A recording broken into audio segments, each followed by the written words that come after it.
बस बड़ी सर यातायात में यातायात कराले भैया भैया यातायात कराले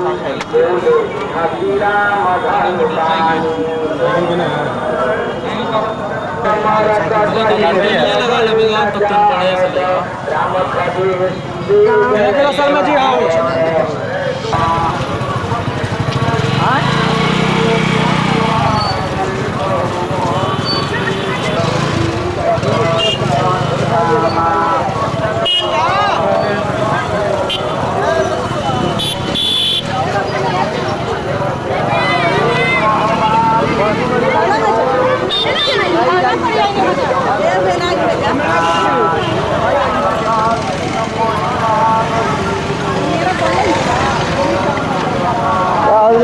जवाबदार।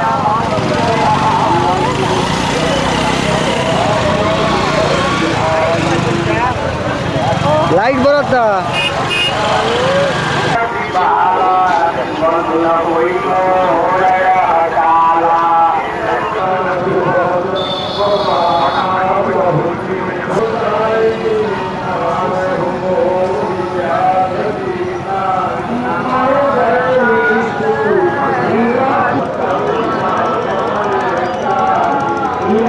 कपालभाति प्राणायाम के बाद वायु करा लेना उड़ानबंद मल द्वारा को सीधोना मूलबंद अपने ठोड़ी को कंध कुछ लगा देना चलाता है।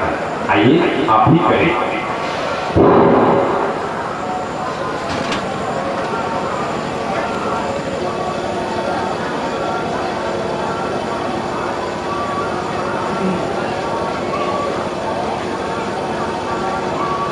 इसको 3 बार जरूर करना चाहिए। जो रोग से ग्रसित हैं वो 10 बार भी कर सकते हैं, 3-3 बार करके जो है 3-4 बार कर सकते हैं। जो डायबिटीज के पेशेंट हैं, जो रोग से ग्रसित हैं, जो स्वस्थ हैं, वो 3 बार भी कर देंगे तो उनके लिए पर्याप्त हो जाएगा। जो योग से ग्रसित हैं वो 10 बार भी कर सकते हैं, 8 बार भी कर सकते हैं। आइए पुनः करें।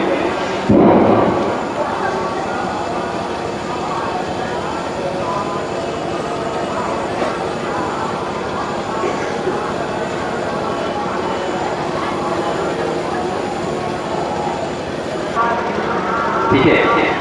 और जब बीच से घूमना शुरू हो जाए तो नौली हो जाए।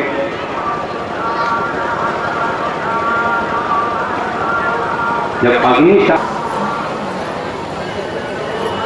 शुरू में प्रारंभ में आप घूम के ही अग्निसारा नौली करते हैं।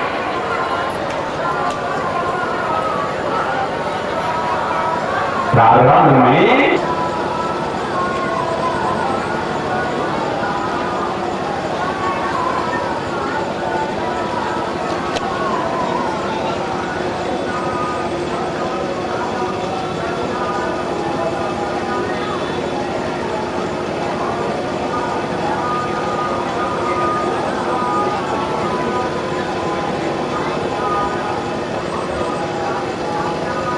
अनुलोम विलोम प्राणायाम, बाईं नासिका से श्वास लेना और दाहिनी से छोड़ देना। अनुलोम विलोम। किसी भी आसन में आप बैठ जाइए, पद्मासन, सिंहासन, एक बार जिस आसन में आप 3 घंटा जो है रेगुलर बैठ गए वो आसन सिद्ध हो गया।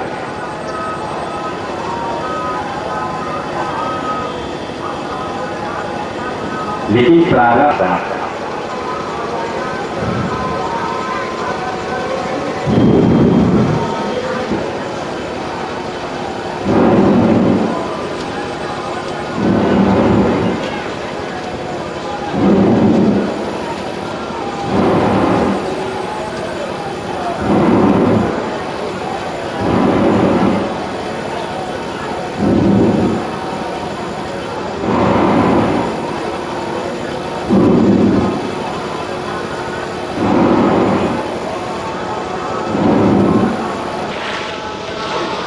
जीवन जो है वो क्या है? तो नौकरी के लिए, नौकरी क्यों करना चाहता है? ताकि रोटी के लिए, रोटी जरूरी है। आखिर रोटी क्यों खाना चाहता है? तो जीवन के लिए। जीवन क्या है? ताकि बाबा कब बताएंगे। लड़का जाने लगा,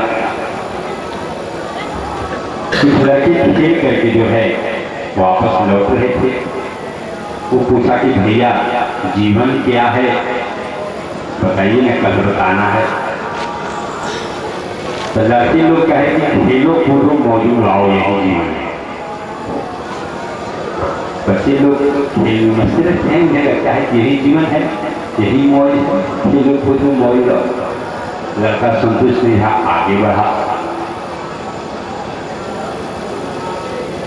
कुछ काम करके मजदूर लौट रहे थे।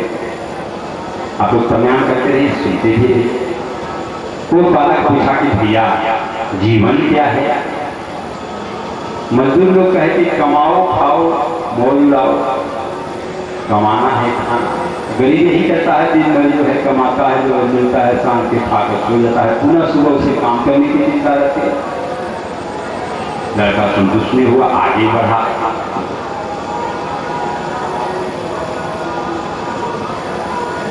आगे बढ़ाते शराबी मिल गया, वही हिलते डोलते आ रहा था। लड़का पूछा कि इससे पूछते हैं, हो सकता है ये भी कुछ बता दे। इसलिए कि शराब पीने के बाद लोग सत्य सत्य बोलना शुरू कर देते हैं। और जब शराबी मिल जाए आपको तो आपकी सारी ज्ञान भूल जाएगा, उसके सामने आपको पकड़ जाना पड़ेगा। इसलिए कि आधा रोड तो वही छीन लेता है, जैसे मारुति चलता है उसके स्टाइल में चलेगा। शराबी कहा कि बाबू पियो खाओ मौज उड़ाओ, यही जीवन है। लड़का संतुष्ट नहीं हुआ और आगे बढ़ गया। कुछ नेताजी लोग लौट रहे थे खादी पहन करके। लड़का सोचा कि ये नेताजी लोग हैं, जरूर कुछ न कुछ बताएंगे कि जीवन क्या है।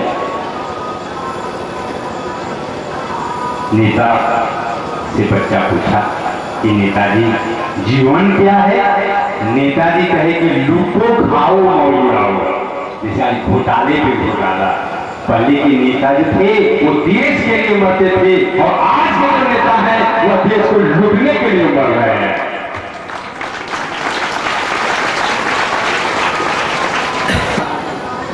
एक संत मिल गया, साष्टांग प्रणाम करके पूछा कि महाराज जी जीवन क्या है?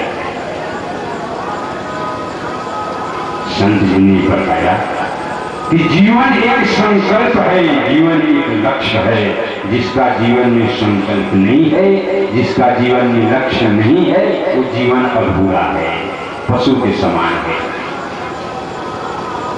चाहे आपका जीवन में कितना हो दुख की घड़ी आ जाए, आप अपना लक्ष्य से जो है, अपना संकल्प से वंचित मत होइए। आज नहीं कल जो है जरूर आप अपने लक्ष्य पर पहुंच जाएंगे। इसलिए जीवन में जो है संकल्प और लक्ष्य जरूर होना चाहिए। जिसका जीवन में संकल्प नहीं है, कोई लक्ष्य नहीं है, उसका जीवन अधूरा है।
गाड़ी दे दी 25,000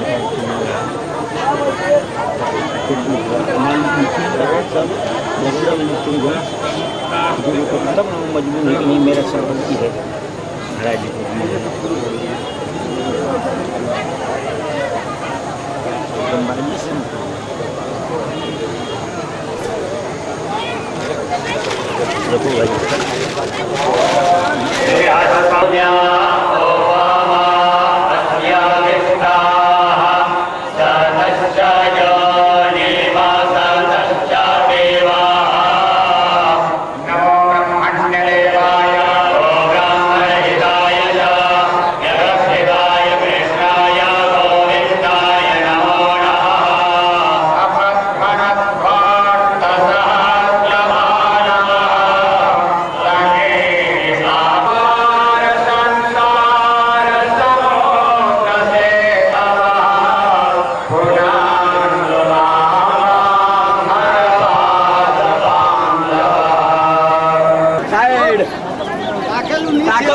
पीछे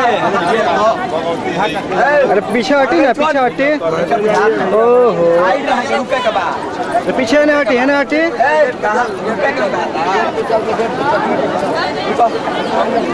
बाहर निकाला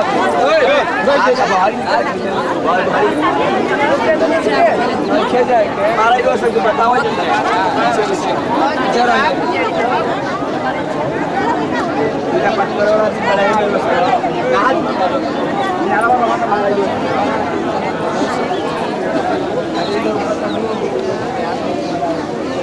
पीछे रहें, पीछे रहें। लंका जाइए लाल लंका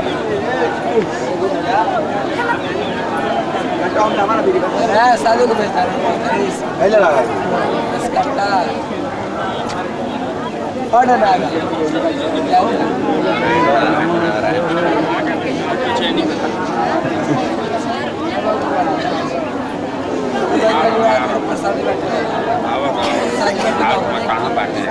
कहाँ बात है, दो जगह बताइए। वो लेडीज में जेंट्स में आगे बैठे या अंदर बैठे मेन गेट है फिर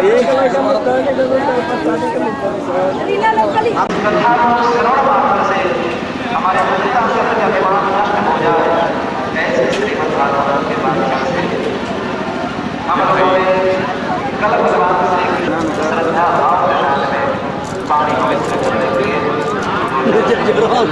चला चला कर ले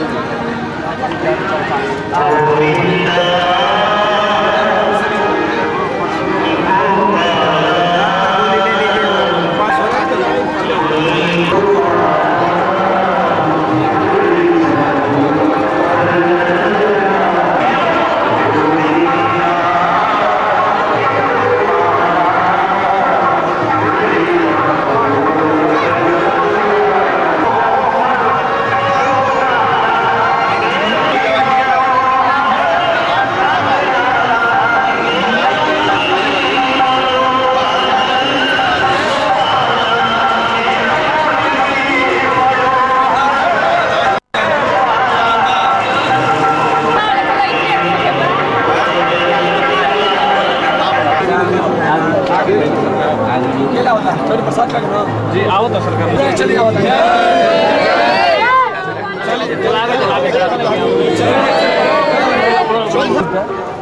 हट जा,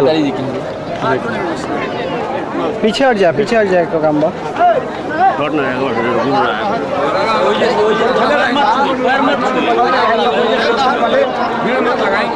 जैसे दर्शन कर लिए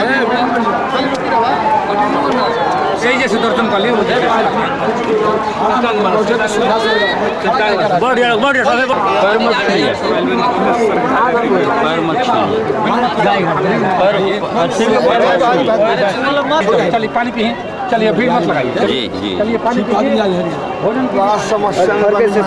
दर्शन के लिए से पीछे हो जाएंगे महाराज जी। चलिए चलिए चल जाए, चलिए चलिए अब पानी पी, हो गई, पानी पी भोजन करी, चलिए पीछे पानी पी चलिए भोजन करी। चल जाए ऐसे व्यवस्था कोई भी कोई चाहे सबसे व्यवस्था जी जी किसी को रोकना भी नहीं है जी स्वामी ऊँचे में आके निकलो तो भैया कभी करता था ऊँचे में जी खाने दे हमें दिक्कत हो जाती है। पुरुष पंडाल जी और जो बैठे कहाँ आरती होती है ये बताइए जी सब चलिए पुरुष पंडाल जी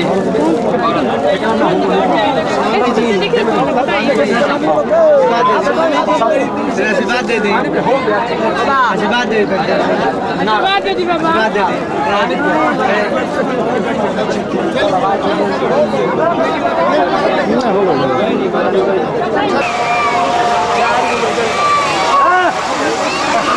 मीठू ओझा सेमरिया के मीठू ओझा जहाँ कहीं भी हो यथाशीघ्र पाठक जी से मिलने की व्यवस्था करें। काम भाई जा ना ओने नहीं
एक पीला टी शर्ट पहने हुए लड़का वो हो गया है जो काफी देर से रो रहा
सीता सीता समय आई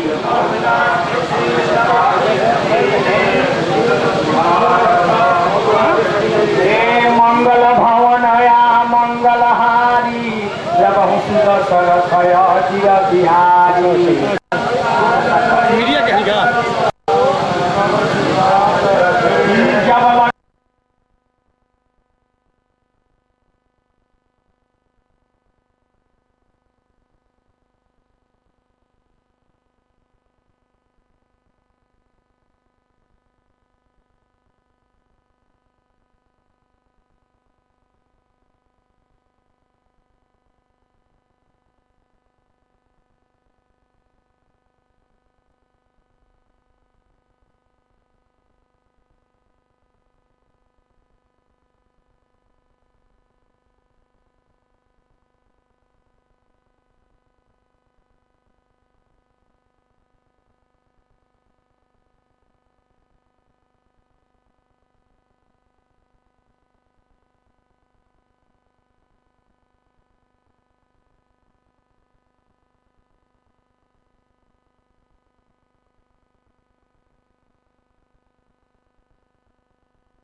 घुस जाता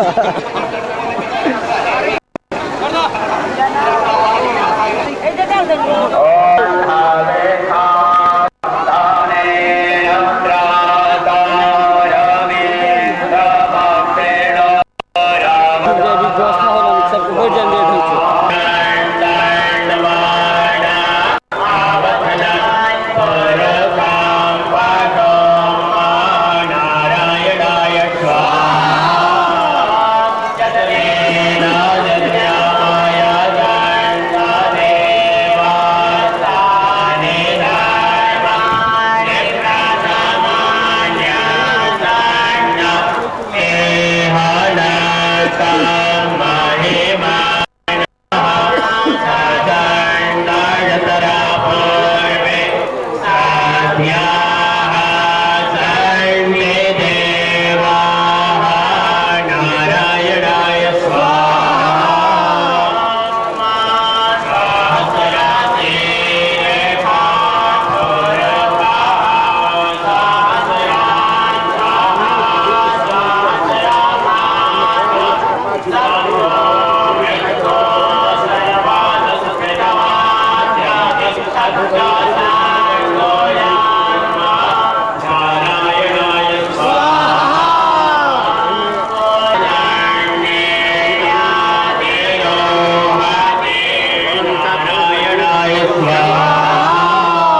जगिया करवाहु तारी क्या सामाने जगनीर छांदा गोबे जगनीर तजमा जदिष्ट समाधायायता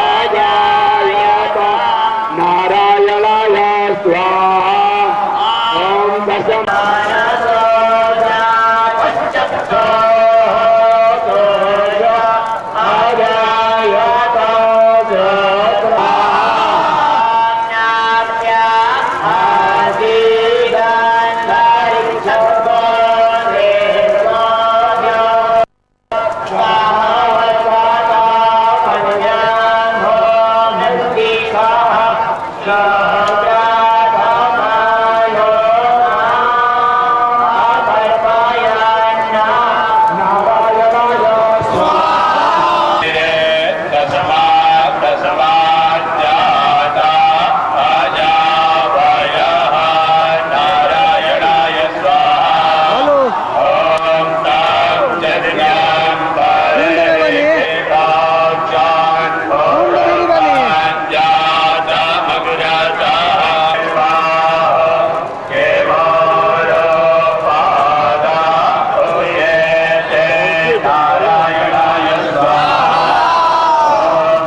दर्शन दे दिए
बड़ी सीढ़ियाँ याद है।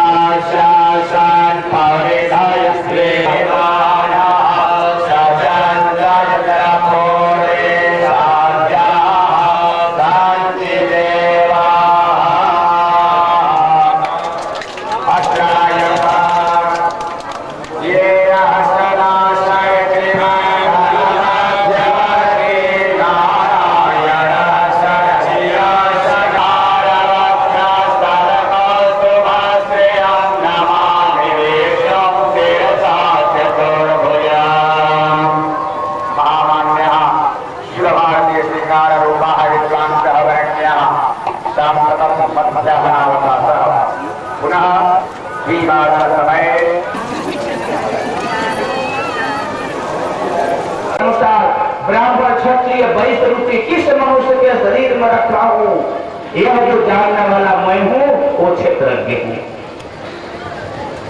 इदम शरीरम, वो क्षेत्र और क्षेत्रज्ञ दोनों का ज्ञान रखता है, वही असली ज्ञान है। और तुम्हारा यह कर्तव्य बनता है कि मुझे क्षेत्रज्ञ परमात्मा का, जो तुमको क्षेत्र मिला है यह क्षेत्र शरीर, दोनों का ज्ञान तुमको प्राप्त करना है।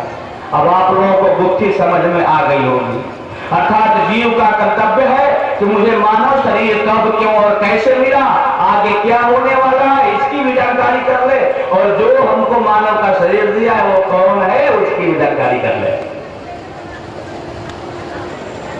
और बड़े बड़े ज्ञान वैराग्य के बाद आते हैं इंद्रियों के कारण इस जीवात्मा को इसका ज्ञान नहीं होता है। जन्म, मृत्यु, जरा, व्याधि, दुख और दोष आदि इंद्रियों के कारण उस व्यक्ति को आसक्ति के चलते मिलती है, इसलिए वो मुझे जान नहीं पाता है। बोले महाराज तो जानने का आप उपाय बताओ। देखिए, अपने रूप को देखने के लिए स्वयं ही प्रयास करना पड़ता है। अब खूब ध्यान से सुनिए, आप कैसे हो, गोरे हो, काले हो, सांवले हो, भूरे हो, यह देखने के लिए आईना अपने ही हाथ में लेकर देखना पड़ता है। और अपने को देखने के लिए आईना में अपने को ही देखना पड़ता है। अब आईना के सामने दूसरा है, वो प्रयास कहाँ किया जाए, कब किया जाए, कैसे किया जाए, इसके बारे में आपको मैं बता रहा हूँ। भगवान कह रहे हैं कि इसके लिए एक ही उपाय है। बोले क्या उपाय है? बोले जन्म मृत्यु जरा व्याधि दुख दोषानुदर्शनम। वृद्धावस्था के बारे में, व्याधि के बारे में प्रमुख दोष देखे। राम राम, कैसे माँ के गर्भ में जीव जाता है, वहाँ मलमूत्र रहता है, 9 माह तक उसको रहना पड़ता है, बाहर निकलता है, मलमूत्र खाट पर ही छोड़ता है, नाना प्रकार के दुख होते हैं, कष्ट होते हैं, शोक होते हैं। बार बार इसको ध्यान में लाओ।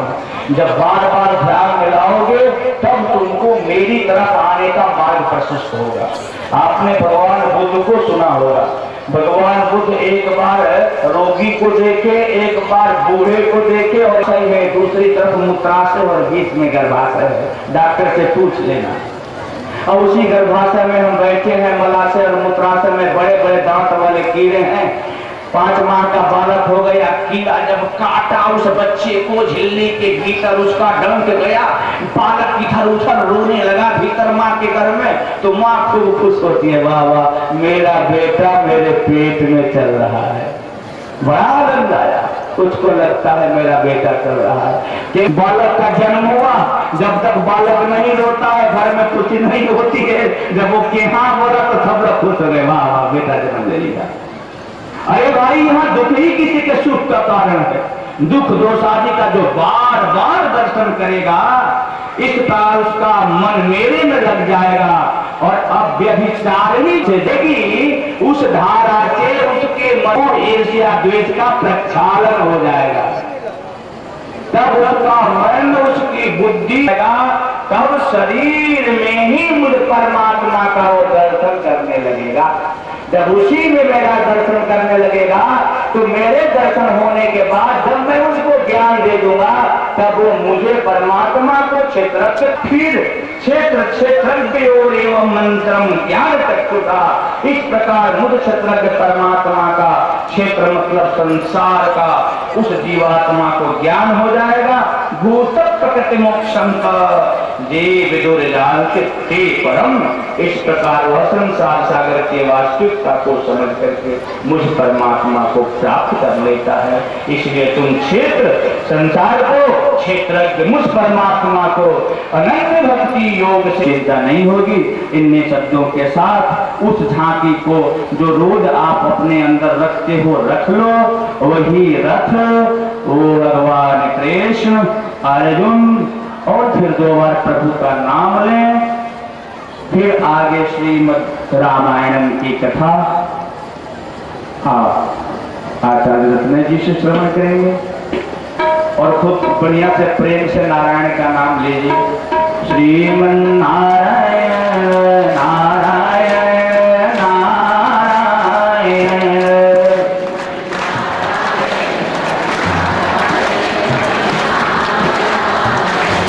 श्रीमन नारायण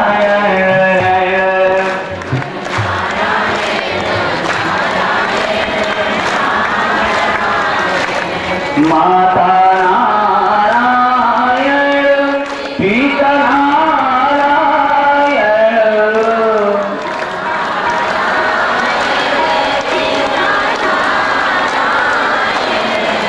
माता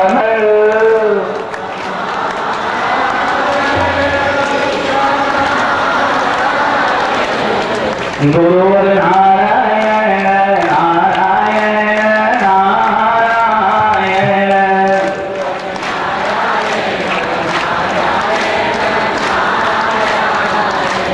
श्रीमन नारायण नारायण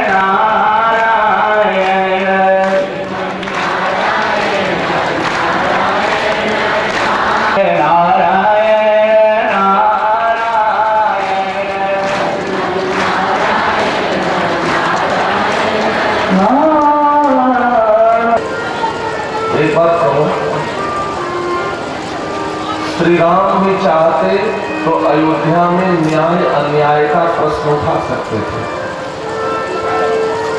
और एक विदेशी विद्वान ने जब राम कथा सुनी तो बड़ा सार्थक प्रश्न उसने रखा कि आप लोग कहते हैं राम हमारे भारतवर्ष के चरित्र नायक हैं, हमारे समाज के आदर्श हैं।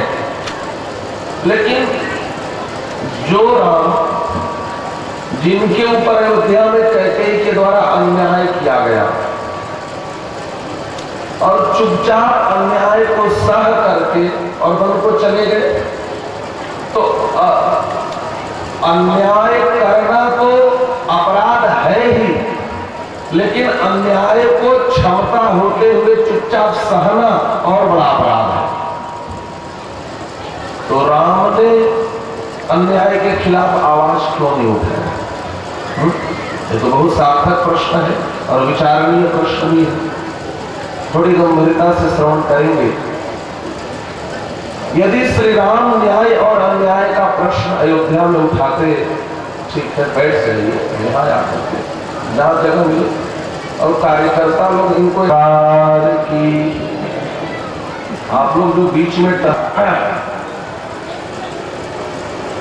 बड़ी विनम्रता से हाथ जोड़ दिया जाए और वो मैया हो दादा हो कहीं भैया पीछे आए हो तो पीछे आते, तो श्री राम में और मंथरा में कोई बड़ा अंतर नहीं रहता।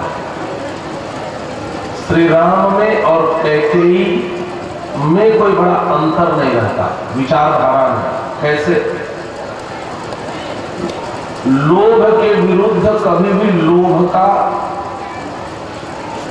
युद्ध नहीं होता।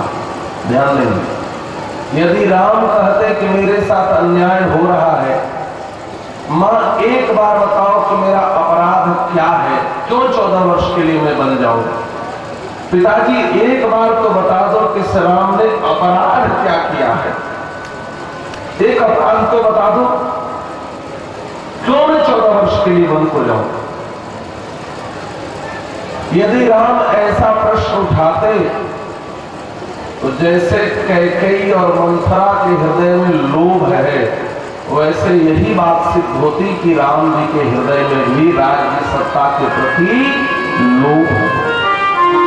और लोभ के विरुद्ध कभी लोभ का युद्ध नहीं होता, लोभ के विरुद्ध हमेशा त्याग का युद्ध होता है। ध्यान रखिए। 2 लड़ाइयां लड़ी गई। राम राज्य की स्थापना में 3 चीजें बाधक हैं: क्रोध, काम और लोभ। काम के विरुद्ध वैराग्य का युद्ध होता है और लोभ के विरुद्ध त्याग का युद्ध होता है। अयोध्या में मंथरा की विचारधारा चलने लगी और लंका में शूर्पणखा की विचारधारा चलती है। मंथरा कहती है संपत्ति को प्राप्त करो, कैकेयी को सिखाती है, और शूर्पणखा कहती है जितनी सुंदरी स्त्रियां हैं भैया उनको प्राप्त करो। रावण को जानकी जी को पाने के लिए प्रेरित किया। तो कैसे काली माता